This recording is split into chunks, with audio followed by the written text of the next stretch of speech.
Nobody wins when the family feels. So someone with Miami, bottle in the air, living without a care. Shawty beside me. Started Make It Rain. The nigga that started Make It Rain, his name is Zoe.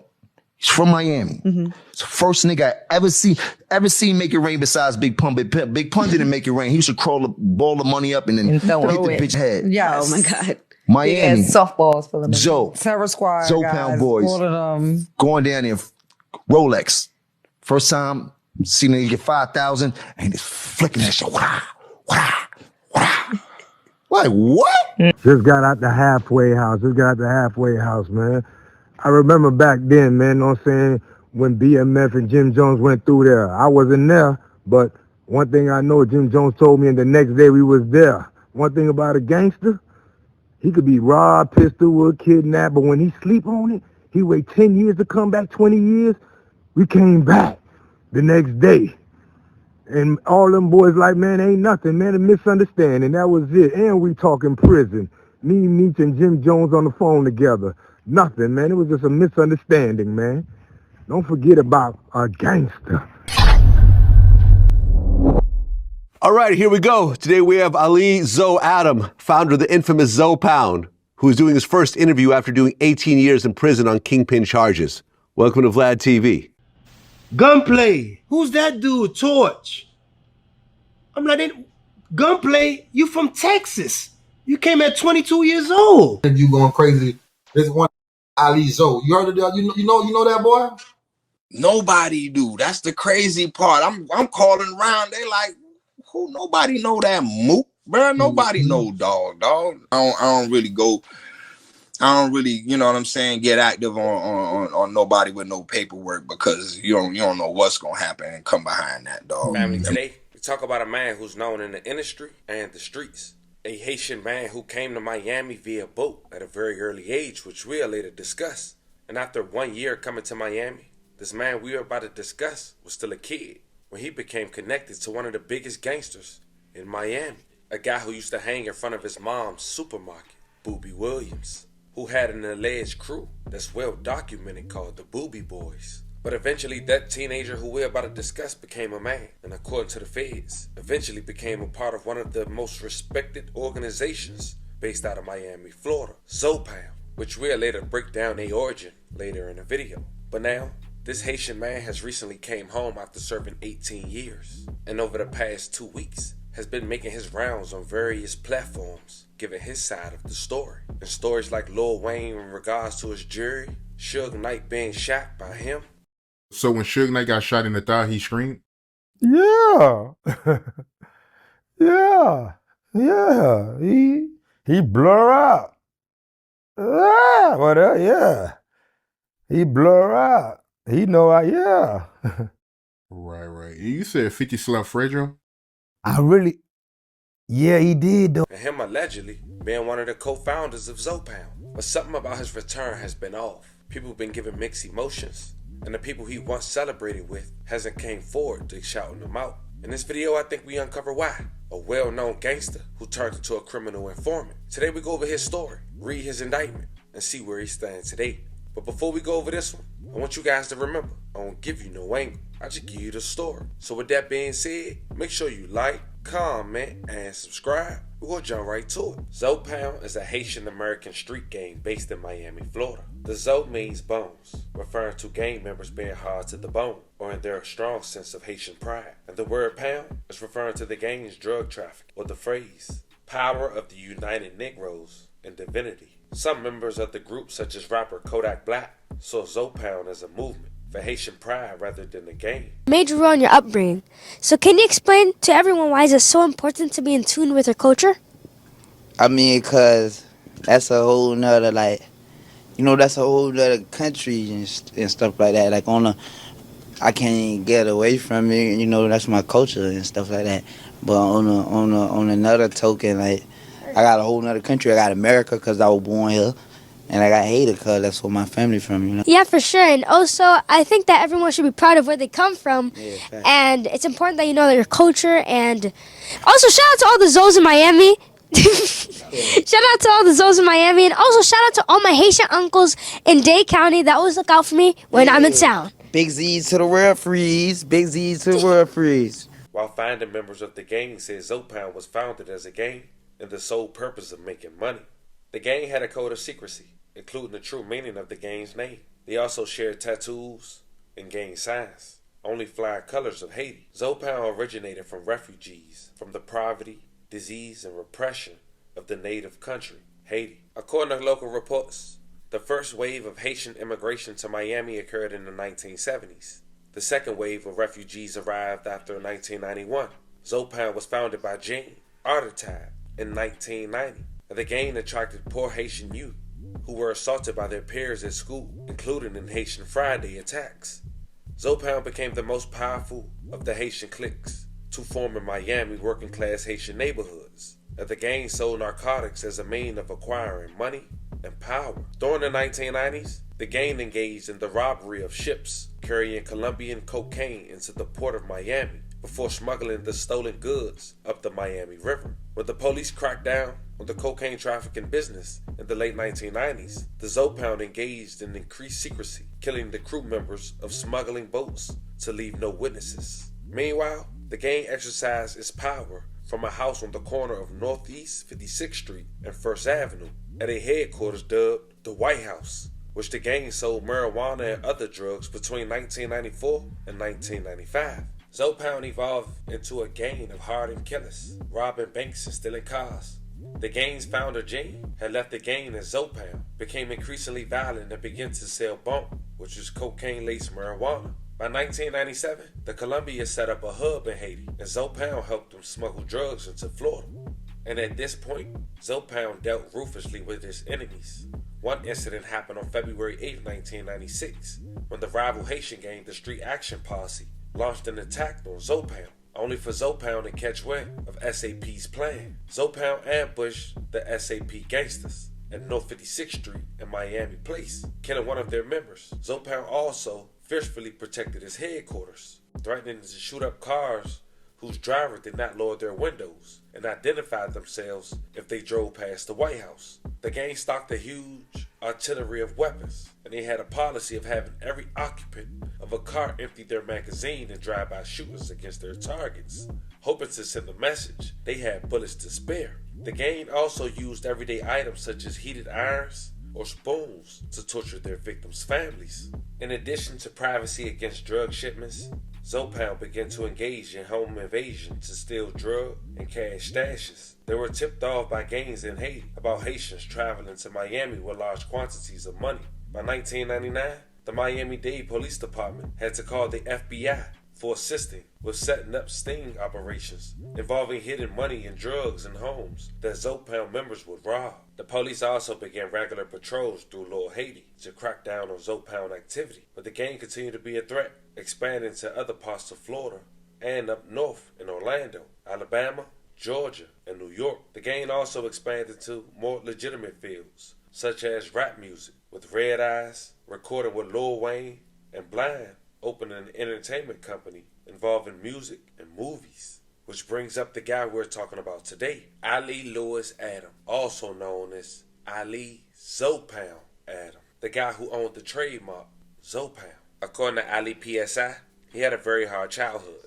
Ali's mother was only 70 pounds when she was pregnant with him. She had reported that something was wrong with Ali when he was born, so she sent him back to Haiti to be cared for by other family members until he was 6 years old. That was the scariest and saddest time of Ali's childhood memory, his mother sending him back to Haiti. When Ali became 6 years old, he was permitted to return to the United States. He was given a bedroom to share with 2 adult males, as there was 16 people in the house. The 2 adult males was identified as his uncles, Jack Jerome and Gary Jerome. From his uncles, Ali Adam learned about selling narcotics. His uncle Gary Jerome not only taught him about selling drugs, but he put him to work when he was just 16 years old. But by this time, he was already known in the streets, dating back till he was 10. He was a runner or a lookout at just 10 years old for Booby Williams. In immigration, 19 of us stayed together and we bought a store, you know what I'm saying, called Carol City Supermarket, you know, where all the big dope boys hung in front of my mama's store at 9 years old.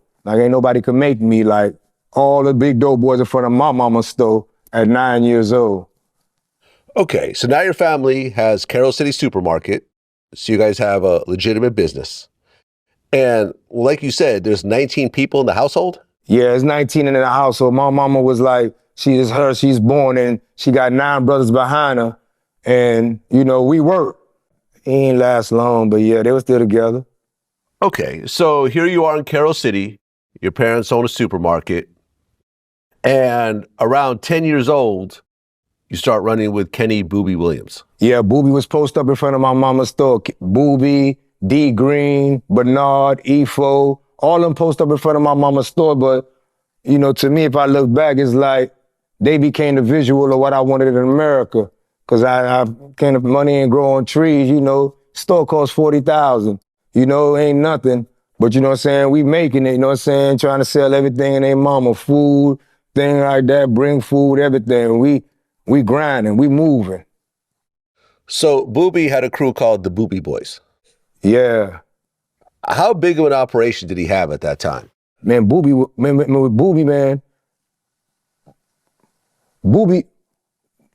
like dude just, Booby actually in the matchbox, you know what I'm saying, within the projects. Because a lot of my family moved on from a lot of places within Carroll City. Some moved in the Matchbox, some moved in Murder Grove, some moved in Rolling Oaks. And we lived in Rolling Oaks, some moved to Scott Park. Some uncle moved in Little Haiti. But Booby, you know, Booby back then, you know what I'm saying, he personally got a little nickel rock aspect going on where he could cut down a whole goddamn brick and cook that up and cut it down and make $119,000 off that thing. So he'll grab he made me a lieutenant. You know, I'm in middle school, but I'm hanging with Booby. You see me with the big boys. He walking around with the rope chain, big Mercedes-Benz piece. You know what I'm saying? Big Nifotina. Letting it be known he had war with dude that owned Slip and Slide back then. Ted Touche, you know, him, Buddy Rowe, Aaron, and all, you know what I'm saying? All them dudes, you know, they had a little war, you know, him, Graylin. And I'm his lieutenant then. You know what I'm saying? So he was somebody that, you know what I'm saying, he had an influential where he could just keep 200 of us together. I'm not top dog or anything extravagant, you know. I'm getting work. Sometimes, you know, I'm working like 3 different shifts for him. I'm seeing I'm handing him damn near $79,000. I get paid $3,000, you know what I'm saying, to run lieutenant, run these 8 bomb mans right here. You know what I'm saying? Let me know he don't be at the spot. You know, I end up doing what he do systematically, you know? Run that gunman. Now, Ali Adam also was a victim of physical abuse as a child. He even got so bad at one point, HRS became involved. Ali was beaten with belts, sticks, hands, and shoes. He had mental health issues because of this growing up. He's been hospitalized at least twice in the psychiatric ward at Jackson Memorial Hospital. Ali claims his drug and alcohol abuse comes from his Uncle Gary when they shared a room together when Ali was 16 years old. Now the real reason I know all that is because back in 2007, Ali Lewis Adam and his Uncle Gary Jerome, alongside 4 others, was indicted by the feds on a RICO, money laundering, conspiracy, and other drug offenses, alleging evidence of crime between 1997 to 2005. While alleging in 12 years they distributed over 1,000 pounds of C. The money laundering came when credit card payments was made for mortgages. According to the feds, the purpose was made for proceeds for the drug dealer. Here are some examples. Now these payments was done by the female that was in this indictment. She turned into an informant, but she was buying homes. In the first home, she claimed that she was getting $54,000 in equity from her cousin. She was buying it for him. Her name was Latasha Alexander. She was like the accountant, paying the bills and getting the homes in her name, which ended up being stash spots for the drug trafficking, and that raised concerns from the feds. One of the homes was 17440 Southwest 29th Court, one on 2945 Northeast 185th Street, Unit 1409. One was 1228 Northwest 165th Avenue, and another one is 6312 Northwest 201 Turns. Apparently on the application, she said she made over $67,000 in 2003 from Little Haiti Coin Laundry. On August 27, 2007, Ali was arrested, and he spoke to police after being detained, mentioning he already knew that his people was talking to police, and if he decided to cooperate as well, he gonna let his expensive attorney go, which he later did, because he cooperated. But when he first talked to authorities, this is what he had to say. Police asked him, "What's your charges?" Ali stated that he was being charged with CCE and he had a dry conspiracy with no evidence. He also asked him, "Do you know anybody that want to harm you?" He responded, "No." Also asked him, "Do you feel threatened in any way?" Adam answered, "No." "How much incarceration time you looking at if you are convicted?" He responded he didn't know. "How many co-defendants are in your indictment?" Adam answered, "None." That was a lie. He also asked him, "Why would someone want to harm you?" Adam stated he didn't know who to trust. According to Adam, several of his close associates had turned on him, and they were now cooperating with the government. Adam identified the following individuals who are government witnesses and are testifying against him: Gary Lynn Kelly, Black, Pierre Jerome, Fabian Johnson, and Elijah Snell. Police asked him, "How you know the above individuals?" Adam responded he used to hang out on the quote, the block, end quote, with all of them. Police then asked Ali, "Are they a gang?" Ali answered, "No." He also said the government identified the above individuals as the gang of the block, and he was the alleged leader. Ali also said the above individuals were jealous of him because he blew up. He said he was now hanging with well-known music artists. Adam told Bass that he was a legitimate businessman. He also showed the detective a photo of him on the Ozone magazine, which also covered DJ Khaled and Fat Joe.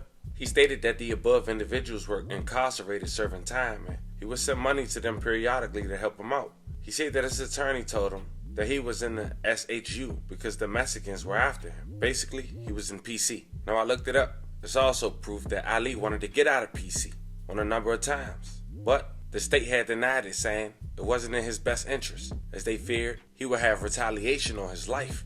When police asked, "Why are the Mexicans after you?" Ali stated he didn't know that the Mexicans were after him. He also stated that Kelly, Black, Jerome, Johnson, and Snell and himself would purchase drugs from the Mexicans. Yes, he said that. Also, the police asked, "Why don't you fear the Mexicans?" Ali responded, "Because they love me." He also stated that Kelly and Black robbed the Mexican of drugs. Later, behind Kelly and Black, Ali paid the drug debt to the Mexicans. Ali stated, "I've been dealing drugs with the Mexicans for the past 8 or 9 years. Police said, "What happened to the Mexican?" Ali stated, "None." Ali stated that the Mexicans personally know him, his wife, and kids. Ali also stated to the police that if he decided to cooperate with the government, his retainer representation would be forfeited, and he would no longer have legal representation from his attorney. And eventually, Ali did just that. As you can see, he had his attorney withdraw, and he accepted a plea. And in that plea, those documents were sealed, according to his proffer. I tried to pull it up on Pacer, and I couldn't. But here's the thing. Because of his cooperation, they did release that he had a reduction in his sentence. Instead of 360 months, he was only in prison for 216 months, which makes a whole lot of sense on why people didn't want to celebrate now that he was home. That's basically half his sentence. He went from 30 years to 18. Now, when Ali was released, as mentioned at the very beginning, fam, he started doing interviews, and a lot of people was upset. One of those people was the Florida rapper Gunplay, who's an artist under MMG, which is owned by Rick Ross. It seemed he exposed Gunplay not being from Carol City or Miami, period. And this what Gunplay had to say in response on the Tippy Toe podcast. Shout out to them. There's a viral interview going crazy. There's one Ali Zoe. You heard of that? You know that boy? Nobody do. That's the crazy part. I'm calling around. They like, who? Nobody know that mook, bro. Nobody know dog. Yeah. Just that. Yo. Jury look crazy. Mm-hmm. Got the dirty shades, the dirty glasses, whatever they Don't play going in. The fingerprints on it. Mm-hmm. Dog, you nobody knows you, bro. You don't know, you definitely don't know me. Say, I came to Florida at 22 years. Who the are you, bro? Mm-hmm. Who the are you? Is this man, though? Nobody knows this man, but guess what? I know somebody that do. Mm-hmm. And I already got the rundown, so I'm leaving that alone. You know what I'm saying? Matt gonna holla at him. Matt gonna talk about it. I don't know. Y'all know Matt. You know Matt. Which Matt? Zoe. Mac and Zoe, yeah. Matt gonna holla at it. Mm-hmm. B-Boy got a podcast that Mac was just on, so he gonna release that part 2 with Mac talking about that boy, that weirdo, and nobody ever known. Nobody knows him, bro. Is not on set. Is not outside, bro, like that, dog. Nobody ever seen him. Nobody seen him. And where is he talking? Where is he doing these interviews from? You're not in Miami. Yeah. You not in the crib, bro. Nobody seen you. Where you at? You outside somewhere talking crazy. You ain't around and you talking about gun. Man, keep name out your mouth, bro. You don't know what gunplay on, bro. And matter of fact, he need to ask people. He need to really go ask about it, dog. So maybe he'll shut up talking. You feel me? Because you know nothing about gunplay, bro. You know nothing about Torch for real, bro. It don't matter what Torch from the Bronx, yeah. Torch from the Bronx. Torch is nice. Torch is a good too. You know what I'm saying? It don't matter where you're from, bro. My mama moved from New York City. I was born in Texas, right? My mother moved from New York City down here to Miami when I was 9 turning to 10. So I've been here 35 years. What you talking about? Yeah. Like, I put in work here, real work. Real work. Like, you know what I'm saying? I'm good. That's nothing to brag on, but you better go ask somebody though before you say your name, dog. Why you ain't talking about the rest of them rat like that? Why you ain't talk about Briscoe rat ass? Cause you a rat too. Your paperwork coming out, boy. Yeah, that's why. Why don't you go? Even some Zoe members have spoke out against Ali on the Tippy Toe podcast. Check it out. I already know it's your boy Red Eyes, Lil Haiti's finest. Zoe Pound General, we in the building. You heard what I'm saying? What's going on with you, my dog? I'm just cooling. I'm out of town right now, handling a little business. You know how that go. Okay then. I ain't gonna lie, dog. I had to bring you on here because you know that boy Ali Zoe just came home and got the internet going crazy, Red Eye. And they telling me I gotta get your opinion about this whole situation. I ain't gonna lie to you. He came home, you say? Yeah, he came home. He came. So you ain't seen none of the interviews that's been going on? I mean, I've been hearing he home, right? But if you home, why you ain't home? Why you in another state? Oh, so he not down here. I mean, he ain't down south. I mean, Carol City is home. Oh. Why you ain't home? If you whoever it is, let's just exclude Ali. Any who a hood legend, a ghetto celeb, or any impeccable in the hood, you know what I'm saying, in his time while he was out there and then went away and came back home, you celebrate it. You know what I'm saying? People celebrate you. People, you know, they do parties, they put money in your pocket, they look out for you, they do all type of look at example like Bobby Shmurda and them. When them boys went away and when they came home, them boys were celebrated. It's a lot of we could use for an example.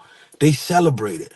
Why isn't he celebrated? Why isn't this hood talking about him? Why isn't all these celebrities that homie say he rocked with and all these hood that he rolled with back in his days, why ain't they celebrating? Why they ain't paying no homage to him? That's a question I want to know. I'm asking you. Why do you think? Man, I don't know. You know, it's so crazy because when the interviews come out, he's saying a lot of stuff. You know, a lot of people saying they know him, and even I interview Gunplay. Gunplay say he don't know, dude. The whole internet went crazy like now. You know, they know that boy. So I'm like, you know what? They like, you got to hit up Red Eye. So I want to know, like, when you was doing your thing, do you remember Ali? Oh, I know Ali. I know Ali. I know him. So I ain't gonna sit here and say I ain't know him and like that. I ain't gonna sit here and say that everything dog saying ain't true. That ain't what I just said. I'm just asking you why he ain't celebrated. Now, if you asking me, is he a truth teller or a storyteller? I think he a storyteller based on my opinions and what I know of the he said. I know what is true and I know what is false. You know what I'm saying? There's a lot of false he said. Now, did he have millions of dollars when he was out here at a particular time? You know? Yeah, he did. But a lot of did. I can name a whole bunch. That don't mean this is the cocaine capital. All type. You know what I'm saying? Like, I don't want to name, but a lot had M's. M's was nothing to come across. That's nothing. Damn, you know what I'm saying? Now, when we talking about the most important thing that I know that bothered my team, my homies, is he ain't create Zoe Pound. He ain't no founder of no Zoe Pound. You know what I'm saying? Because when he came around us, Zoe Pound was already established. Zoe Pound already had a video out. Zoe Pound was already incorporated. So how you a co-founder of something that was already established?